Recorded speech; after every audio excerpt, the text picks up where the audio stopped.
প্ৰথমতে অসম চৰকাৰক এই বঁটাটো দিবৰ কাৰণে নিৰ্বাচন কৰাৰ কাৰণে অসম চৰকাৰৰ ওচৰত মই কৃতজ্ঞ আৰু ধন্যবাদ প্ৰকাশ কৰিছোঁ, জ্ঞাপন কৰিছোঁ। বিহুৰ সময়ত ভাল খবৰ। হয়, বিহুৰ সময়ত খুব ভাল খবৰ।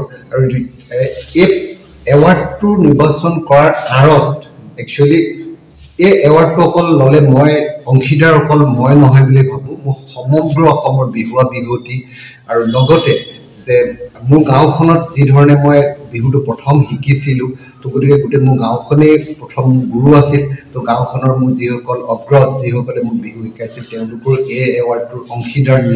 আৰু তাৰ লগতে কি হৈছে, যিসকল ব্যক্তি মই কেছেটৰ লগত জড়িত হৈছিলোঁ, অসমৰ যিমান বিলাক শ্ৰোতা দৰ্শক মণ্ডলী দৰ্শক হিচাপে পাইছিলোঁ, তেখেতসকলকো এই গৌৰৱৰ অংশীদাৰ মই কৰিব খোজোঁ। গতিকে মোৰ সঁচাকৈ ভাল লাগিছে আৰু মই কেতিয়াও ভবা নাই আৰু নভবা কাৰণে মই আজি মোবাইলটো ছুইচ অফ কৰি ঘৰত অকণমান কাম কৰি আছিলোঁ বেলেগ, সেইকাৰণে নভবা কাৰণে কিবা এটা পাই গ'লোঁ যে সেই আনন্দৰ কথাটোত মই বুজাব পৰা নাই। আৰু লগতে মই অসমবাসীৰ ওচৰত কৃতজ্ঞ। বঁটা এটা পোৱাৰ লগে লগে কি হয়, আমাৰ সাধাৰণতে দেখিছোঁ এটা চাকৰি পোৱাৰ কাৰণে যদি ফুটবলৰ ক্ষেত্ৰত যদি এজন খুব ভাল খেলুৱৈ চাকৰি এটা পায়, তাৰপিছত চাকৰিটো পোৱাৰ পিছত তেওঁ লাহে লাহে খেলিবলৈ বাদ দিয়ে।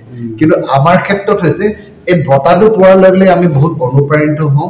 আৰু সেই বঁটা বাহন প্ৰক্ৰিয়াবোৰ ধৰি লওক, আপুনি দেখিব যে আহোম ৰজাৰ দিনৰ পৰা হৈ আছিল যে হেনচোৱা ফুকন আছিল, বা ঠিক তেনেধৰণে হেন কনোৱাৰ যুদ্ধৰ পৰা বা বিহুৱা হুঁচৰি বঁটা বাহন যিসকলক দিয়া হৈছিল, তেওঁলোকক অনুপ্ৰাণিত কৰিবৰ কাৰণে।